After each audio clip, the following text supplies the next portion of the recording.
Hey guys, Ponce here with part 2 of our Dawn of War 3 general discussion video series thing.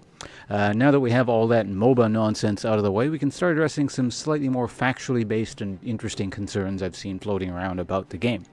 If anyone wants to discuss the MOBA subject, go watch the video that's on my channel. I'll probably link it at the end via the card system or whatever, or just find it on my channel if you're really interested. But I will absolutely not be entertaining any further discussion on that absurd, utterly meritless topic. It is a complete waste of my time, yours, and everyone else involved. So yeah, getting on to, again, some slightly more important topics here. Perhaps the most important one is the subject of the lack of factions in Dawn of War 3. Both Dawn of War 1 and Dawn of War 2 launched with 4 factions each, whereas Dawn of War 3 only has 3. On its surface, I would say, this seems like a reasonable concern if you don't massively overstate the problem and say, oh, game's a piece of shit because, it's missing a faction, it's completely worthless, blah, blah, blah, blah. But, it seems like, again, like I said, it's a reasonable concern, so I figured it does worth investigating slightly further and going a bit more deep into this. So, yeah, let's get started on that. First, as a baseline, we're going to have to compare the release dates of the game as they were at launch. To compare one product after multiple paid expansion packs, years of development time, and countless players' worth of feedback is completely ridiculous, as I'm sure a lot of you realize. Because, I know this might sound like sort of a silly thing to some of you out there, but I have seen a lot of people try to frame their complaints against, like, Soulstorm, era Dark, Dawn of War, or something like that. So anyway, Dawn of War 1's last expansion pack, Soulstorm, was released in 2008. This gave the game 4 years of extra development time, 3 entire expansion packs you had to pay for, and ultimately brought the game up to 9 factions. Dawn of War 2 Retribution was launched in 2011, giving the game a little over 2 years of extra development time, and brought the game up to a total faction count of 6. So let's do a little bit of a kind of a mental exercise here for those of you who think it's, apt to compare a game after all these expansion packs to a release title. If a game series could only ever go forward by including every detail from every previous iteration, including expansion packs, patches, DLC, etc., ever released, you would eventually reach the point where no sequel could ever get released due to an exponentially growing list of things that needed to get included in any subsequent game. Not to mention it would become increasingly difficult for further development of any sort of new features. You'd just be internally stuck in the past, trying to play catch up with all this old stuff you've already added. So that nothing new would happen. It would be particularly interesting. Now, let's be realistic here as well. 9 factions, like unique factions on release for an RTS. Anyway, getting onto the slightly more important matter here. Let's start to compare all the release dates of the games. For comparison's sake, I'm initially going to look at mostly Eldar, and then I'll have a few other examples here and there. But basically, I played Eldar mostly for 2 out of the 3 games, so it's a decent place for me to talk about things. So anyway, let's look at all the units that you can build for Eldar in Dawn of War 3. I'm just going to list them out quickly. I'll stop doing this as I get to other factions. But Dawn of War 3, you have the Bone Singer, the Dire Avenger, the Ranger, Howling Banshee, Dark Reapers, Shadow Spectres, Wraith Guard, Wraith Blade, Viper, Falcon Grab Tank, Fire Prism as sort of your basic units. Heroes are Farseer, the Ranger guy, whatever the hell his name was, I forget because I don't use him very much. Janezar, the Wraith Knight, the Wraith Lord, and then there's a bunch of other mystery factions which they haven't really announced, but they've shown teasers for, so I'm not certain about them, but it's like something along the lines of Warp Spider, Striking Scorpions, I believe there's an Autarch, and I think there might be a Wraith Knight based hero, but I'm not 100% certain on the last one. So there's 9 heroes total. The Dawn of War 1 unit lineup for Eldar is Bone Singer, Guardian Squad, Ranger, Howling Banshees, Dark Reapers, Warp Spiders, Shuriken Cannon Platform, Bright Lance Cannon Platform, Vipers, Falcons, Wraith Lord, Fire Prism, and their heroes are the Farseer, the Seer Council, and the Avatar. Now what this totals up to is 20 units for Dawn of War 3 versus 15 units for Dawn of War 1. What you're getting in Dawn of War 1 over Dawn of War 3 is 2 types of platforms, so the Shuriken and the Bright Lance, the Avatar, and the Seer Council. In Dawn of War 3, what you're getting over Dawn of War 1 is the Wraithblade, the Wraithguard, the Shadow Spectre, a more complicated Farseer, the more complicated Wraithlord. Wraithlord's really cool, by the way. The Ranger dude, Rohan, I think it's Rohanan. Janezar, Striking Scorpions, the other heroes that aren't like officially announced. So those are like probably the Autarch and the Wraith Knight hero and stuff like that. In Dawn of War 3, again, Eldar are the only one I'm going to talk about, like, exhaustively like this, so don't worry, this is not going to last too much longer. But to Dawn of War 2, we have, for heroes, you can choose between the Farseer, the Warlock, and the Warp Spider Exarch. For regular units, you have the Guardian Squad, Howling Banshee, Rangers, Warp Spiders, Bright Lance, Weapon Team, Shuriken Cannon, D-Cannon, Falcon, Wraith Lord, Fire Prism, and Avatar, and as a special extra unit, you can get a Seer Council if you take a Farseer. So what this adds up to is 20 units for Dawn of War 3 versus 16 units for Dawn of War 2. The difference is, at least for Dawn of War 2, your advantages are, or extra stuff that you get that you don't get in Dawn of War 3, are Guardian Squads and Dire Avengers are basically equivalent, like they replace one another, so they just kind of cancel each other out. 3 types of the immobile setup weapons team, so the D-Cannon, the Shuriken Cannon, the Bright Lance. The Avatar, the Seer Council if you take Farseer. As for the heroes, you have the Warp Spider Exarch and the Warlock. Now, what do you get in Dawn of War 3 by comparison that you don't get in Dawn of War 2? You get the Bone Singer, since technically all the Dawn of War 2 doesn't have builder units, so every single faction is going to have a builder unit over the Dawn of War 2 equivalent. Dark Reapers, Wraithguard, Wraithblades, Vipers, Shadow Specters, Rohanan, I believe his name was again. I should just call him Ranger Dude. Janezar, Wraith Knight, Striking Scorpions, Autarch, and probably the Wraith Knight hero, or whatever that final hero is for the Dawn of War 3 thing. Now, to quickly just kind of do a very, very quick comparison. Well, actually, I should explain why I want to do another comparison. But basically, what this trend bears out exactly the same across all the other factions. I don't want to sit here listing off a million factions to you guys. You'll have to take my word on it or add it up for yourselves. But basically, how this always works out is Dawn of War 3 almost always has roughly 5 more units per faction, give or take a few. And so just by comparison, to compare Dawn of War 1 Space Marines versus Dawn of War 2 Space Marines, Dawn of War 3 Space Marines has 21 units. Dawn of War 3 Space Marines have 21 units, and Dawn of War 1 Space Marines have 16 units. The difference being Dawn of War 1, you get access to Probes, Apothecary, Ranged Dreadnought variant, so the Hellfire Dreadnought, Rhinos, and a Land Raider as like a super unit thing. In Dawn of War 3, by comparison, you get an extra Scout variant, which, this is a topic I don't want to get into too much, but basically there's a lot of units that are kind of redundant in all the titles, where it's just like some versions have an upgrade, some versions have just like a separate unit entirely. So to be fair, across all factions, I've counted like them essentially in the same way. But there's a Scout variant. There's 2 types of Devastator squads. The Deathstorm Drop Pod, the Predator variant, the Death Watch squad, Better Librarian, More Interesting Force Commander, Imperial Knight. And when I say More Interesting Force Commander, stuff like that, like they are factually just more complicated. There are a lot more to them. They're not just piles of stats. Like, they have to be used in slightly more intricate manners, and they're much more in-depth as a unit. There's the Imperial Knight. I believe there's an Imperial Knight variant. That was one of those factions that wasn't in the closed, or one of the units that wasn't in the closed beta, so I'm not 100% certain about, but I think the extra thing is a melee Imperial Knight. There's what I think is a Chaplain hero, or something along those lines, possibly an Apothecary type hero. And there's also the Venerable Dreadnought, which again is something that wasn't in the closed beta. So how does this add up all together in terms of the math? So how this works is Dawn of War 1, there's 14 Chaos units, 16 Space Marine units, 14 Orc units, and 15 Eldar units for a grand total of 59 units.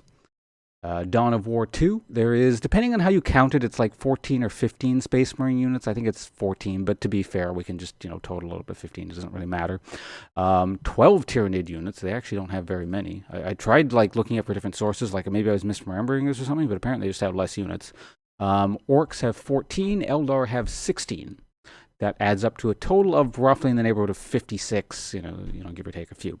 Dawn of War 3 with 20 Eldar units, 21 Space Marine units, and 20 Orc units. That adds up to 61 total units. Technically, out of all the games, it has the most units.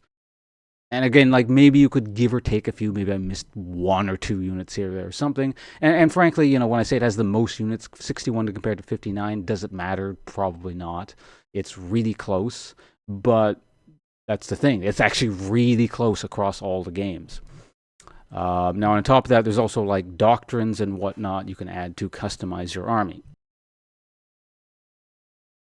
So, what does all this translate into? Because as it stands, we just have a whole pile of numbers that I just sort of regurgitated at you guys. It's lacking context and all that. So let's discuss the concepts a little bit.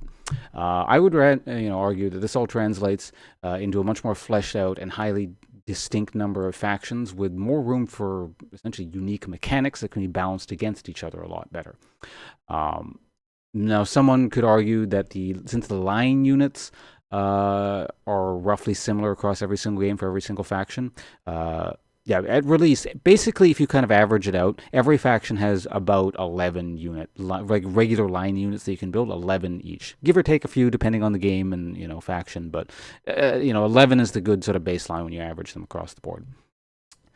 So anyway, since the line units are similar per faction, since heroes, you can't build them all the time. You have to pick them beforehand.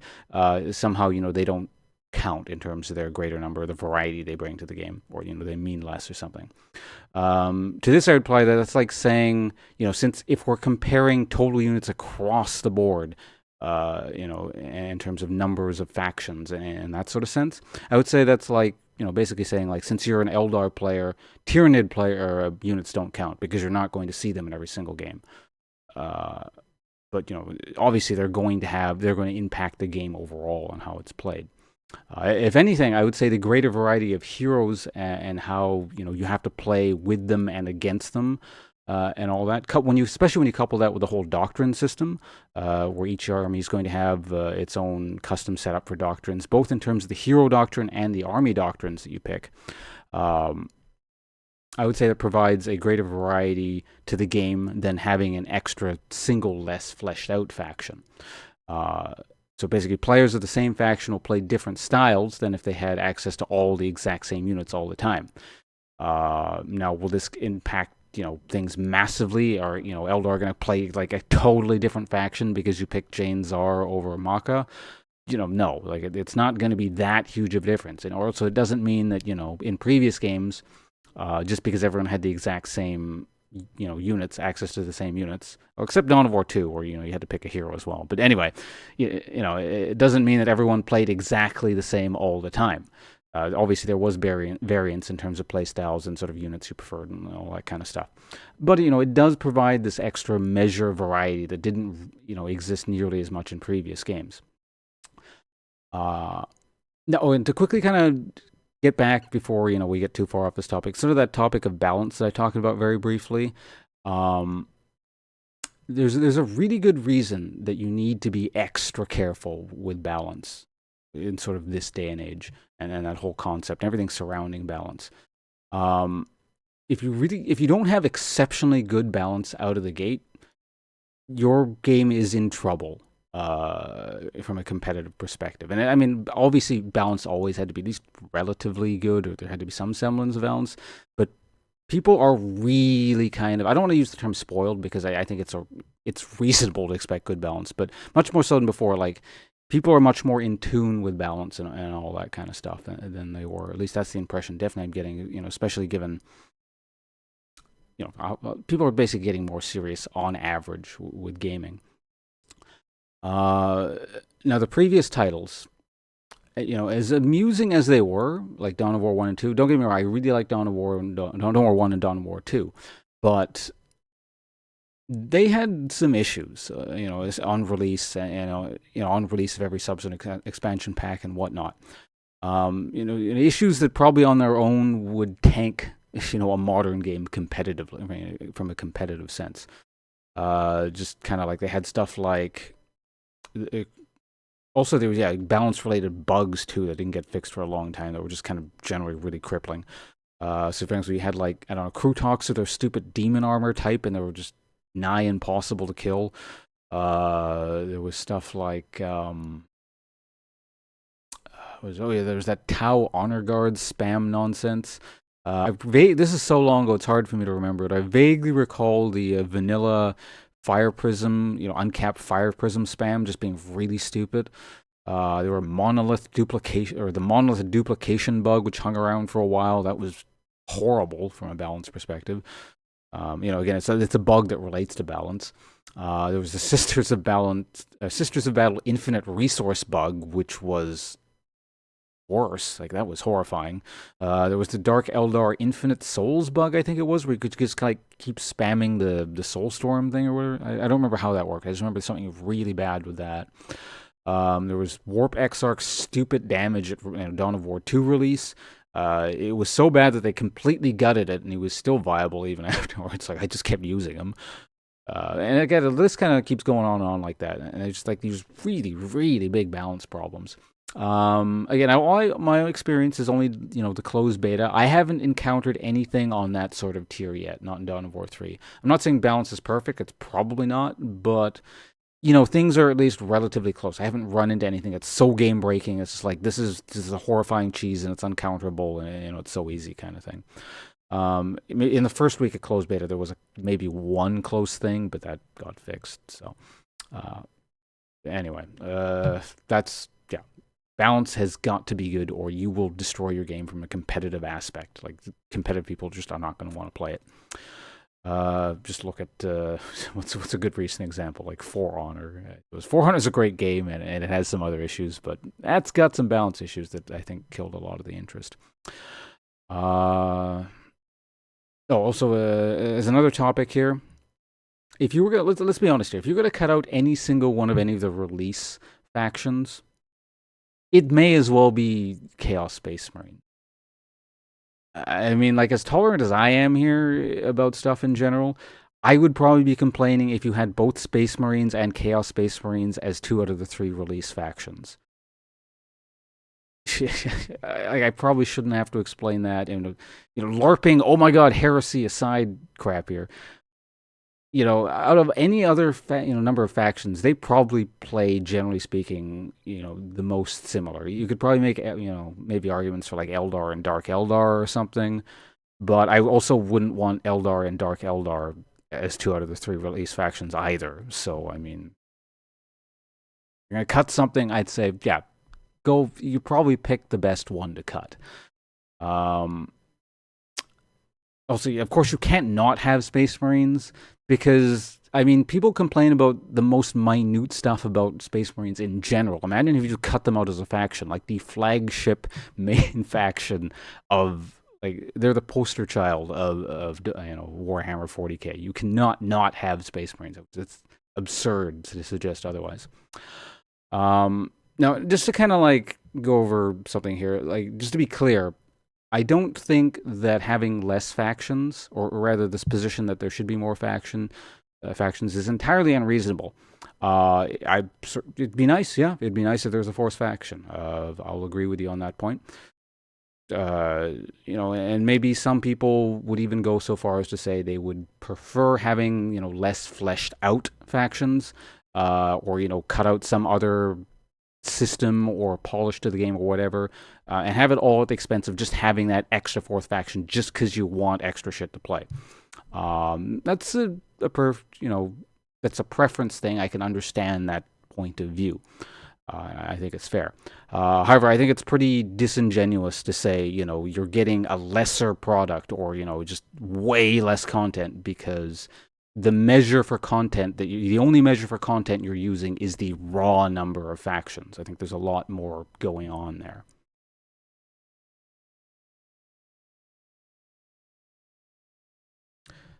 All right, point number 1. cover system. So the new cover system is functionally a blend of the garrison building system from Dawn of War 2 and the magical damage-reducing craters from Dawn of War 1.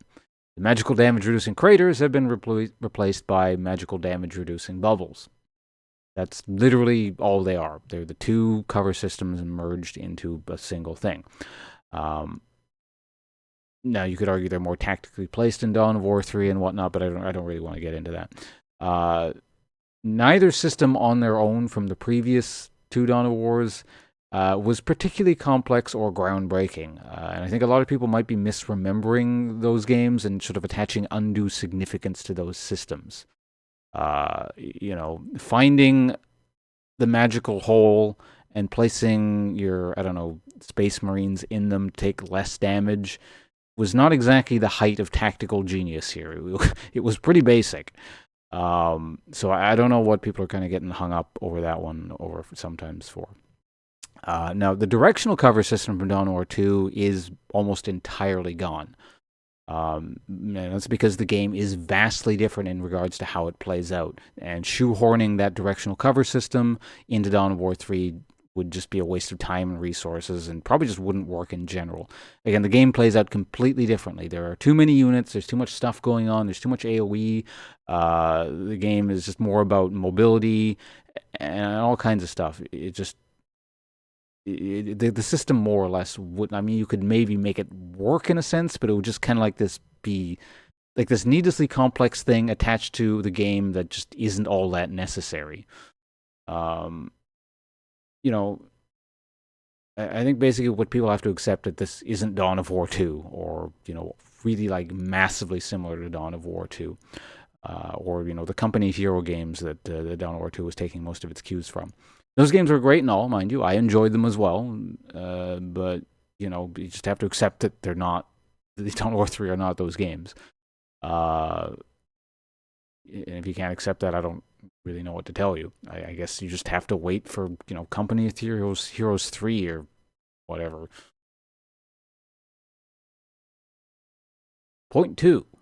The art style and atmosphere are not grim dark enough. It's way too bright, and look at all those colors that are not brown, gray, or some sort of brown-gray mixed thing. The previous Dawn of War titles were nothing like this. Now, just to pick on Dawn of War 2 is not fair, so take a look at Dawn of War 1. Perhaps not as bright, but grimdark is not the first, phrase I would use to describe this. I would personally call this 2004. Well, the tone. The tone was always super grimdark and really edgy and gritty. Super serious, too.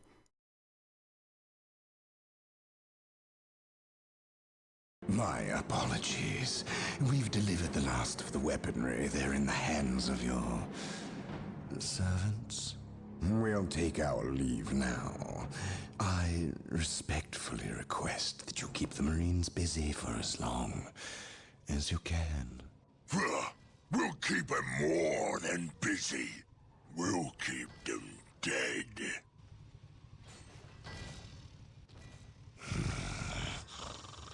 The thought of kowtowing to these creatures disgusts me. The orcs are a tool, nothing more.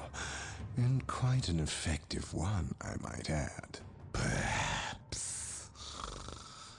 But I dislike providing such unpredictable aliens with our own weaponry. Lord Bale, orcs are not unpredictable.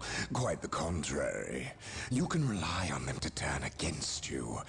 But they will honor our agreement as long as we provide them with enemies to satiate their battle lust.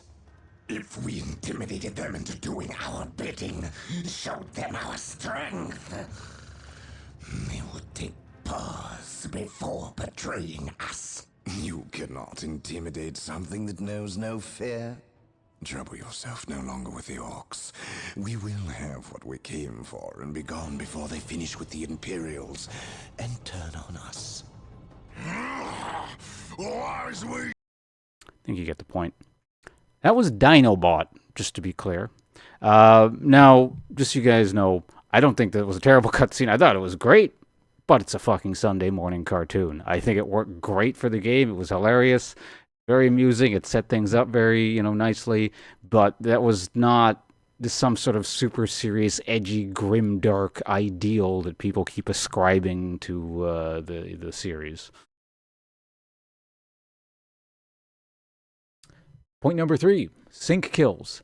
Now, at this point, like a lot of the other things that we've been discussing thus far, I think it does have some merit. I can see the the logical basis, or sort of the reasoning where people are coming from when they complain about this stuff. It's kind of the purpose of this video.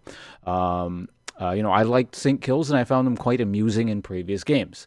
However, I also often see the complaint if Dawn of War 3 only had more visceral and bloody kill animations with blood flying everywhere and these explosions of body parts, and et cetera, et cetera. I'd be fine with the whole thing.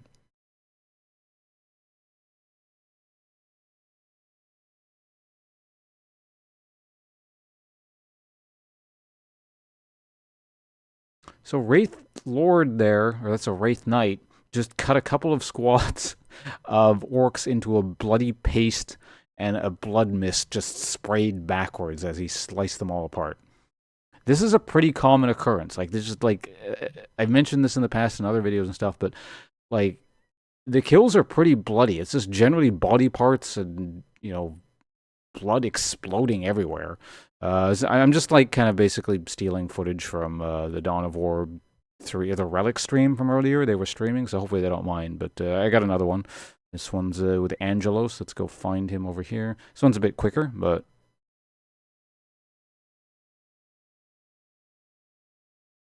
he just like caused all those Eldar to explode, and then they got sucked into some. I don't know if that's like actually supposed to be them getting sucked into some sort of vacuum because this is in space, or they like there's not a proper animation for it because they literally flew off the map as they were exploding in a bunch of blood. But like I was saying, it's just like people are dying in gruesome ways all over the map all the time.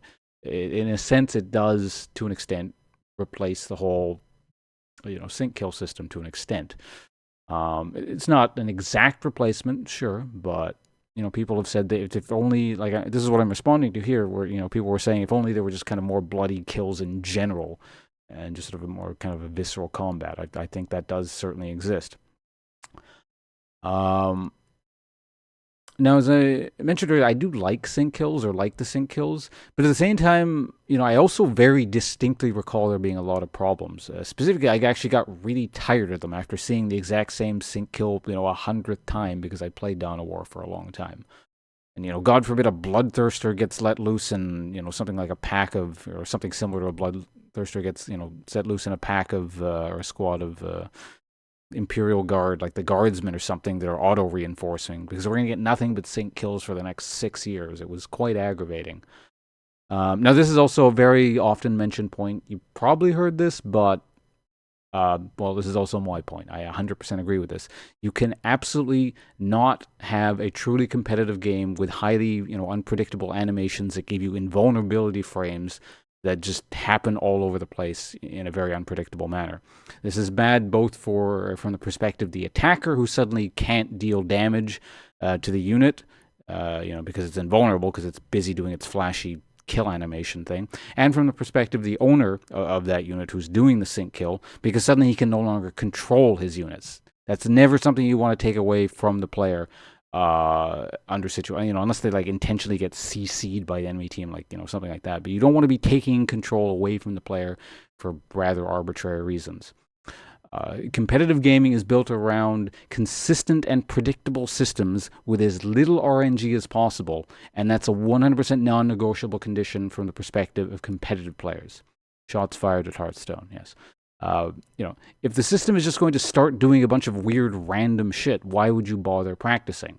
There's nothing more annoying to such a player than having a well thought out, well executed plan. Maybe it was a super risky plan. It was like it's a hair's breadth away from succeeding or failing, but he plans it out. It's executed very well, and then because the system arbitrarily felt like being an ass, at the wrong time, suddenly it all goes awry because, it felt like doing a bunch of sync kills there when it, probably shouldn't have. Now, I've been told that's why they removed sync kills from the most, but not entirely, but they removed a lot of the sync kills from Dawn of War 2 sometime after release, but I don't actually recall that myself, so you'll have to confirm that yourself. Allegedly, that happened in Retribution, which incidentally is the only Dawn of War product I never played. But anyway, moving on. Point number 4. Gabriel Angelos, that's the dude to my left here, the large guy, is slightly too tall and can jump. I guess we have to talk about this, don't we? Anyway, a rallying cry for a particularly unusual subspecies of human appears to be the fact that Gabriel Angelos can jump while wearing Terminator armor. Now, those of you not quite up to your, Warhammer lore, Terminator armor is heavy armor because it's heavy. I am literally completely unable to fathom how this could matter in the slightest, let alone understand how it's worth endlessly droning on and on and on and on about like it's some piece of religious scripture. So these people basically must have some sort of bizarre cognitive process that's entirely alien to me. It's a foreign way of thinking, in a sense. Consequently, arguing this point seems entirely, pointless, since there's basically some sort of deep-seated character difference, I guess, to put it politely. But, like I said, I guess we gotta discuss it, so I'll just paraphrase what I said to the last person who tried to yammer on and on at me about how this is actually a big deal. Well, we listened to Imperial Guard music. Alright. I quote, "Almost 40,000 years in the future, there's a chapter master who leads a group of genetically engineered superhumans, putting him relatively high in the pecking order of shit that's pretty fucking powerful. No, not the most powerful thing in the universe. I didn't say that. He's just pretty up there, given that he's a chapter master and all. Anyway, and he wields a giant two-handed hammer called God Splitter that is larger than most people. This hammer is designed to kill demonic entities from another dimension, which is created and fueled by the emotions of sentient life throughout the known universe. The dominant power in this galaxy is a sprawling, theocratic, totalitarian, genocidal regime built upon the crumbling foundations of anachronistic technological decay, stagnation, an uneasy relationship with psychic powers, unreliable faster-than-light travel that will sometimes just decide to blink you out of existence for a while, and a 10,000-year-old corpse. Meanwhile, the aforementioned chapter master is busy fighting space elves, a slowly dying race that once ruled the galaxy until they accidentally ripped a hole into the very fabric of reality as a result of their massive collective laziness and too much sex. Also present are a race of space fungus men whose technology functions solely on the principle of because they want it to work. And these are just the factions in the game, Dawn of War 3. There's also space robot zombies, a civilization built entirely around the concepts of not communism, East Asian cliché storms, and pew-pew-pew laser mechs. Also present are galaxy-devouring hive mind bug swarms that can only be stopped by blowing up the planets that they're about to eat before they eat them. And, of course, a whole bunch more. I'm not going to go through every single one of the Dawn of, the Warhammer factions here. Anyway, amidst all this and much, much, much more absurdity, some people feel the need to take exceptional offense to the fact that Chapter Master Spaceman, that we talked about earlier, is slightly too tall, and that he can jump while wearing Terminator armor. In the 41st millennium, it is utterly inconceivable that somehow, someone, somewhere has either retained, rediscovered, or somehow managed to figure out a way to provide vertical lift to a rather heavy hunk of metal. This is the issue that bothers people amidst all the other absurdity in this setting and the inconsistencies. So, if I can offer you any single bit of life advice to you kids out there, this is it. Do not be one of those people. Ponce out. The Emperor protects.